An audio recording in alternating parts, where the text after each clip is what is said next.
Welcome to the WWIA Podcast. In case you didn't know, today is John J. McDaniel Day. In 2013, Mayor Buck Tower officially proclaimed April 19th as John J. McDaniel Day in the city of Oshkosh, Wisconsin. John started his military career after graduating from the University of Wisconsin Madison and going through the ROTC program. During his career as a former infantry officer, Airborne Ranger, and Master Parachutist, he earned such awards as the Combat Infantryman's Badge, the Master Parachutists Badge, and the Ranger Tab. John served on active duty from November 1987 to November 2007.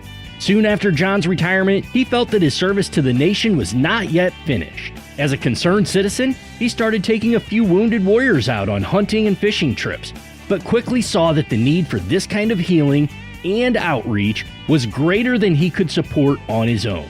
In 2009, the Wounded Warriors in Action Foundation was granted 501c3 nonprofit status, and with the help of a remarkable network of Patriotic Hosts, guides, supporters, volunteers, and caring communities across North America, they've been changing the lives of America's combat wounded Purple Heart heroes ever since. In recognition of John J. McDaniel Day, we're releasing a series of special podcast episodes featuring WWIA's founder and CEO, John McDaniel. These episodes follow John throughout his 20 years of military service, up to where, how, and why the foundation was started. These episodes are filled with great stories, personal and historical insights, and chronicle John's journey as only he can tell it. Please join us in recognizing and celebrating John McDaniel Day, and we hope you enjoy this special series. Without further ado, let's join John now.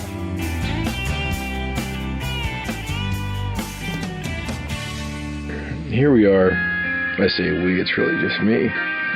Back in the Airstream at MacDill Air Force Base, a little Aerosmith in the background there. Well, anyway, I've been asked to tell my story. I was mainly asked by myself.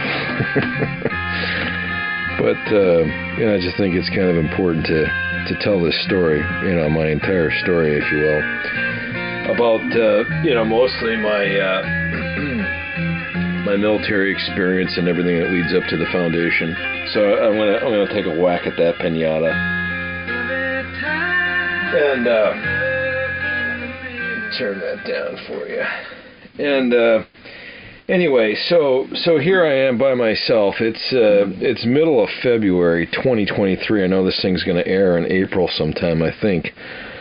So this is going to be kind of a long one, but I think it's important to do this, mostly for posterity's sake, and get it on the record for anybody that might be interested in it. And they say, history is best recalled, by those who record it, something like that. You got to get it down somehow, some way. And, this seems like a very appropriate way to do that and share my story broadly for anybody who might be interested.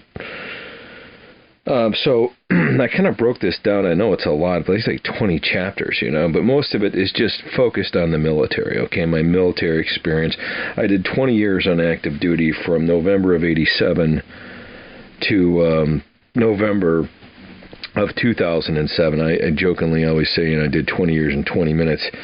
But the reality is that service record's a little bit longer than that because I had a little enlisted time, which I'll talk about, here in just a minute. But conveniently, it kind of goes by chapters by where I was stationed, starting back in 87, and then running forward to, 20 years later, landing here in Tampa land at the Special Operations Command. So I kind of track it by chapters, and I try to throw in a couple of, nuggets there for the what it's worth department. Maybe there's something in here that, is something that grabs you, and maybe there's a lesson or two in here that might serve you or somebody you know well. But, at the end of the day, I say, why was I attracted to the military? Well, I would say going back to my days, growing up and involvement in athletics, I think quite simply, I figured out at some point that people, I don't want to say wanted to follow me, but I just had a presence about me, or a way of doing things, saying things, acting a certain way that caught people's attention. I wasn't afraid to, straighten somebody out if they needed it, or in a peer-to-peer way. I don't mean that to sound, ugly in any way or shape or form, but, we're on a team. I gravitate towards teams, and teams need to be led. And I think a lot of the important leadership comes from within a team or an organization, right? You've got your leaders, of course, but your referent leaders, the guys and gals that are in the trenches on the team, like the captain, and so, or the co-captain, assistant captain, however you want to say that. And I was fortunate enough, to be that guy a lot. The captain or the assistant captain, co-captain, on I don't want to say just about every team I was on. And, some of that the coaches saw, some of that maybe the peers saw, I don't know.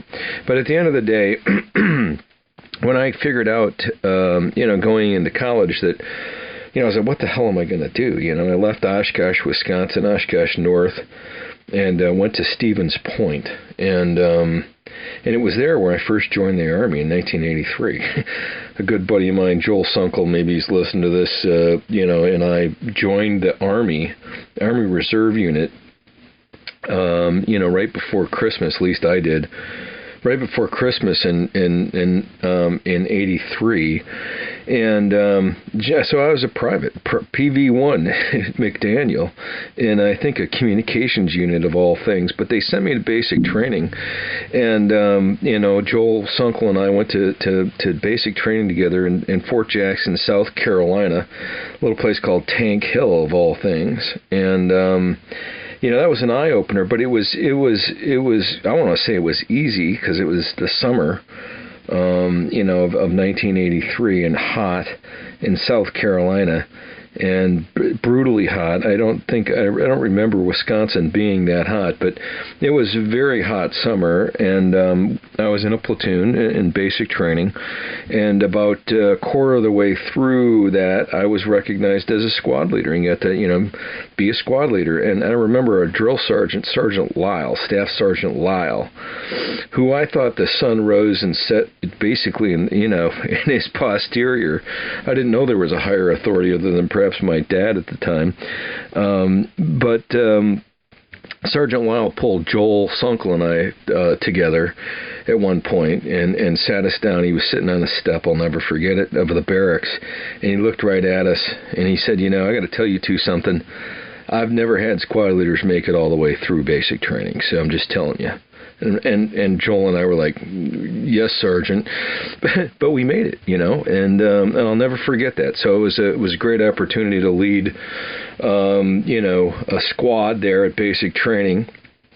And, I remember, I didn't really know, of course, in basic training, you learn all kinds of stuff, drill and ceremony, and, how to shoot, move, and communicate, throw hand grenades and this kind of thing. And I remember one day, we were standing in formation, and Sergeant Lyle goes, "Tone, Tanch, huh!" And everybody snapped to attention. And then he goes, "Morning, sir," and he cocks his his Smokey the Bear hat. He smacks out a real nice, sharp salute, says, "Morning, sir." And out of the corner of my eye, I'm like, oh my God, I think Jesus Christ just walked by. I had no idea, right? And I'm looking and I go, hey, this is a cadet. This is a cadet who's, there probably for his AIT, or summer training or something. And Staff Sergeant Lyle, our drill sergeant, just called us to attention and saluted this guy. He looked like a pimple-faced little punk. I'm like, what's this dude got that I don't got? And I'm thinking, he's got a shiny thing on his hat. Well, let me check out that. So after basic training, I called up my sister and I said, hey, I'm going to be transferring to the University of Wisconsin Madison from Stevens Point. Why don't you enroll me by proxy? Because I was in basic training or getting out of it, just getting ready to get out of it, and I was going to miss registration. there in Madison. So she registered me by proxy, and I said, get me into the ROTC program, which she signed me up for. And it was cool because it exempted me from the first 2 years of regular ROTC program. So I joined as a junior, which was great. I mean, it's phenomenal. I advanced, went past go, collected $200. The next thing you know, I'm no longer a private. I'm Cadet McDaniel, and I love that. And that's good. So that's kind of where it starts. My military career starts. So we're really talking 1983, 84, and 85. I'm commissioned as second lieutenant of infantry. I remember they passed around a sheet. It was time to sign up for what you thought you wanted. They offered me a scholarship, and I was like, there's no way, because scholarship was like 5-year commitment, and at the time I couldn't see past my hand. I'm like, nah, I'm not doing 5 years for Uncle Sam. I'll do 3, but they're not offering that as an option. So I declined their offer. I declined their offer for a scholarship, which turned out to be a big mistake because I did 20 years. So, hey, whatever. But anyway, so I remember they passed around a sheet when I got commissioned, and in 1985, a couple years later. So I'm a second lieutenant in earnest, but I still got like 2 years to graduate, And so I joined a reserve unit, and I won't go into that story, but there's not much there to tell. I mean, I was a student, and I was going to a reserve unit training in an annual an AT thing and whatnot. Once a year. It was no big deal. I was waiting to get on active duty. That's what I really wanted to do, is get on active duty and graduate from the University of Wisconsin, which was not a cakewalk. Certainly not for me. I don't think it's a cakewalk for anybody. But, about halfway through, I switched majors. I was studying art, of all things, trying to figure out what I wanted to do with my life. And then I remember in ROTC seeing a guy by the name of Joe Bush. Maybe he'll be listening to this at some point, hopefully.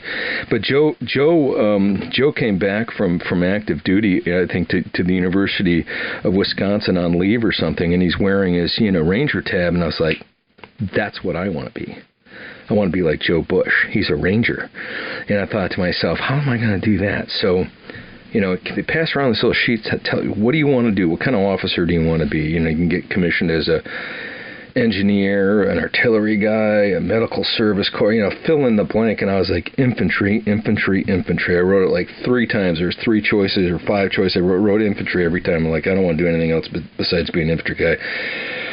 Because more than anything, I really want to be a Ranger. Or so I thought. So that's what I did. I wrote those things that down, and sure enough, when it came back, it said congratulations. I got tagged as going on, to go on active duty, and I was commissioned as second lieutenant of infantry in 1985. And I thought I hit the lottery. It was just phenomenal. And so here it is. Fast forward the tape. Let me tell you one quick story, because you'll see this reoccurring theme throughout my life, which is making it by the skin of my teeth. It doesn't matter. Okay, I'm just here's a little sidebar. It doesn't really matter, how you start the race, right? Because nobody takes pictures of the start. It's always the finish. So, and don't get discouraged if things don't go your way, because often they don't go your way. And you got to be one of those people that's, hard to kill. I'm going to get back up. I'm coming back at you, man. I don't want to liken myself to a cockroach, but, I'm just tenacious. So anyway, turns out I switched majors about halfway through and switched gears to economics. I'm going to have a little sip of my cocktail here. It's late, and I just poured myself a drink before this podcast, so bear with me. I wish they were paying me to drink that. I think Ron White said that. Anyway, so I'm at the University of Wisconsin. I'm studying economics, of all things, and I actually like it. I'm like, wow, I get this. I like it. And but my GPA is saying it's average. I'm not gonna lie to you. I had a lot of going on. I had like 3 jobs I was working. And, making it through by the skin of my teeth. And I was still figuring it all out, how to study and everything. And Anyway, so it turns out in order for me to graduate, I got to get an A on a directed studies course or I'm not going on active duty. And that hit me like an anvil. And I remember telling my sister and my mom the story, like, hey, I got this directed study with Jack Barbash, of all things. And Jack Barbash was the leading, economist, one of the leading economists at the University of Wisconsin. Brilliant man. He's since passed, but just a brilliant man. And I got a directed studies with him, and it turns out my counselor tells me, well, the only way you're going to get on active duty and go to this November class at Fort Benning at the Infantry Officer Basic course is if you get an A. And I was like, man, I don't think I ever got an A in anything before in my life. So, no pressure, John, no pressure. But, long story short, I remember after the directed studies course, back then there was no cell phones, there was no texting, there was none of this. There was an email. When you went to go get your grades, you had to go to the professor's, where your box was, your student box. You had to hump it up Bascom Hill to the university or to the economics department. And I go to my box. I'm checking it like every day or something for this grade, and I'd finished the course and I turned in my paper and I'd met with Jack Barbash several times and he would talk like this, John, and I don't know about this hypothesis, stuff like that. God bless him, but he was fair with me and he was straightforward. And so anyway, I wrote this big paper dissertation thing on unions of all things and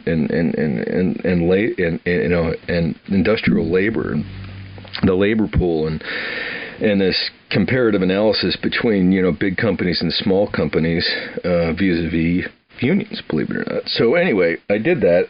And finally, my grade was in there. It was in an envelope, had my name on it. I found it in my box. So I grabbed it and I put it in my little rucksack and I went down to the student union and I sat there and I stared out at the water at the student union right there. And incidentally, at the student union, out front of the student union, etched in granite at the University of Wisconsin, is a fairly nondescript statement. It's carved in granite right on the student union and the wall out front of it. And it says that this memorial, the Memorial Union, is dedicated to the men and women of the armed services of the United States of America. And I always loved that. I said that was great. And so I'm sitting out there in the back where all the multicolored chairs are. Students are doing their thing. It's summertime. It's summer school. Most kids are frolicking, and I'm I'm still studying, trying to get an A so I can go on active duty in a few months. And so anyway, I finally just get the courage to open up this letter and see, it's my paper. I know my paper's in there, it's whatever, 25-page paper that I turned in, and had typed for me, it was a click, click, click, click, a typewriter. It was before computers, for God's sake, so I had to hire somebody to type this thing. And so it was typed and edited professionally and all this, giving it my best foot forward. And I have to credit my mom and my sister because they certainly did help me with the grammatics and things like this. So in all fairness, and I had some help on this paper. But anyway, so I finally open it up, and up in the upper right-hand corner of the paper, written in pencil, is the letter A. That's it. There's no comments. There's no good job. There's no, there was no, hey, circle this, this is wrong, and what about that? None of that. Just A. I don't know. I mean, I just felt this massive sense of relief, like, United States Army, here I come. So there you have it, skinny your teeth, Johnny Mac, Jack Barbash, University of Wisconsin, and I got myself a ticket to ride. November 1987, reporting to Fort Benning, Georgia, or the Benning School for Boys, as they refer to it, to the Infantry Officer Basic course, which I reported to. And I had, I remember I had all I had in my uniform was, of course, what everybody else had at the time, pretty much, which is a basic airborne wings, which I had got when I was a cadet, and a diamond, a black patch, a diamond patch on my left shoulder, okay?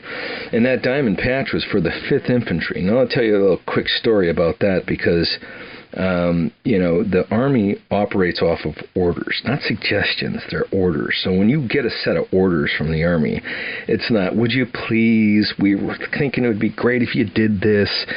No, that's not how it is. The Army gives you orders. You will report, is how it starts.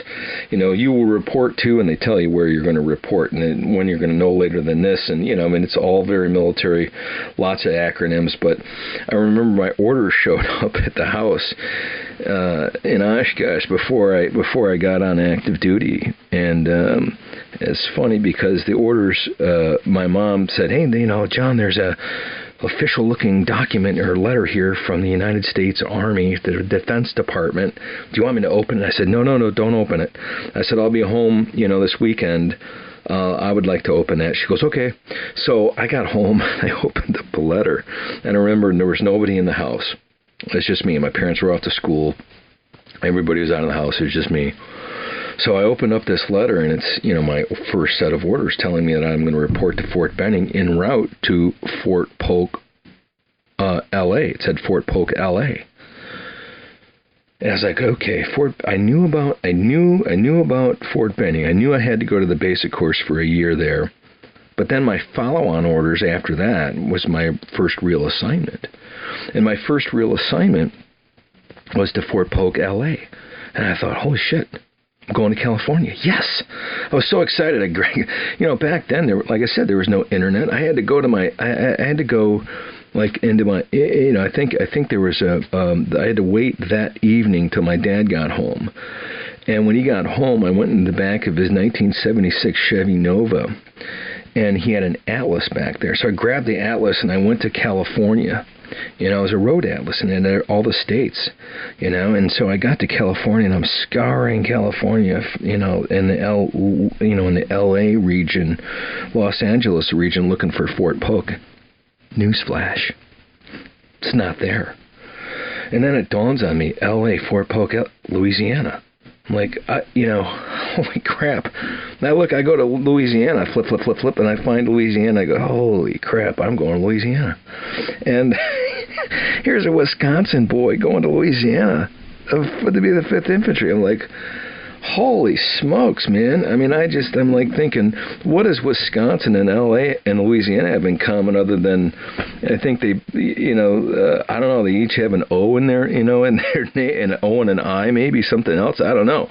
But the Mississippi touches them, I can't figure it out. But anyway, so I'm a little bit, I don't know, not as excited as I was thinking when I was going to California to go, off to Louisiana, but I settled in on it, and I'm like, okay, so the patch is this diamond patch. I show up at November rolls around, I drive my 76 Chevy Nova, pack everything I have in it, which wasn't much at the time, and leave Wisconsin and arrive at Fort Benning for a year of training, followed by Ranger School. Okay, so let me just talk a little bit about Fort Benning. It's a year-long school, the Infantry Officer Basic Course. This is, I think we probably had like 700 lieutenants at the time. The Army was huge, 20 divisions. Like, we're down to 8 now. We had like 20 divisions. We were all getting ready, and everything we studied on, in terms of the opposing force was Russia. We were getting ready to fight the Russians, and that was our sole focus, our only pure competitor at the time, was the big bad, Russian army. So everything we studied and learned about in terms of tactics were all designed, this idea that we were going to fight the Russians. Anyway, so, it was interesting. It was a very interesting time because it was the first chance I got an opportunity to see who's who in the zoo. You're looking around as a lieutenant going, okay, how do I measure up against these other 731 dudes, all of which are knuckle-dragging, meat-eating guys who are going to, into the infantry. They're all infantrymen, young lieutenants who are, dying to go get a platoon somewhere. And the funny thing of it is that, like, the only place, and back then, you used to be able to swap your unit. If you found somebody who, say, I had this diamond on this diamond patch on my left shoulder, the 5th Infantry Division, which did very well in Vietnam, I might add. Lots of combat experience in Vietnam, and but at the time in the 1980s, this is kind of a hollow time for our military. It's a peacetime army, It's left with some members from the Vietnam era. My bosses, my battalion and division, brigade and division commanders were all Vietnam veterans. So that's who I grew up under. But, the point of it is that I couldn't trade the 5th Infantry for anything. The next highest thing on the rung of assignments was Korea, the 2nd Infantry Division, and nobody would even trade that.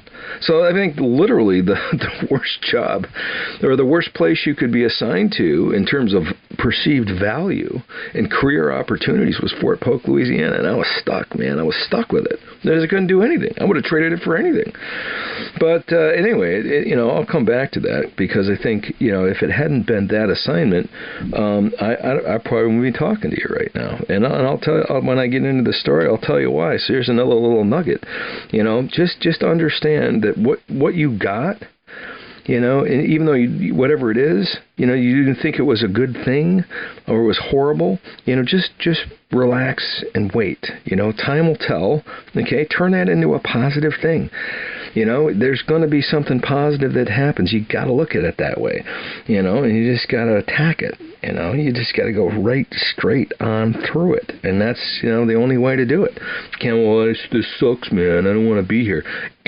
Thanks for playing, because you're not gonna make it. I can promise you that. Not in the infantry, you're not. And you better be happy to be here. You better start acting like you want to be here, son. As I heard a drill sergeant once say. But so anyway, I go to the basic course, I graduate, no problems, and then it's on to Ranger School, and I'm going to take a tactical pause here, and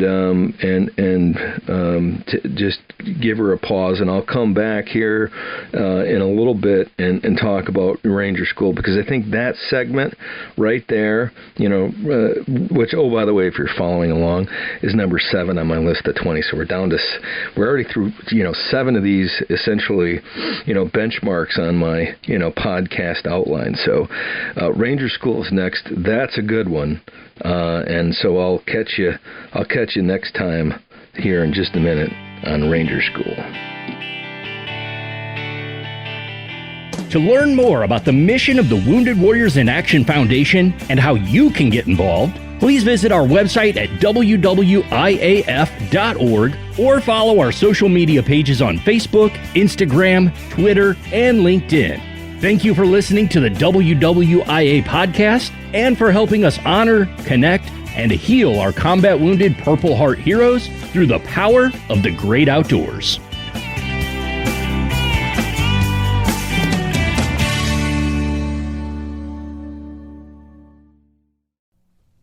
If you like what you're listening to here and would like to join our team in our mission to bring healing power and recovery to America's Purple Heart heroes, please become part of our Sponsor a Hero team by clicking on the link in the podcast notes or by going to wwiaf.org/sponsor. That's wwiaf.org/sponsor. Our heroes need you now more than ever. Thank you.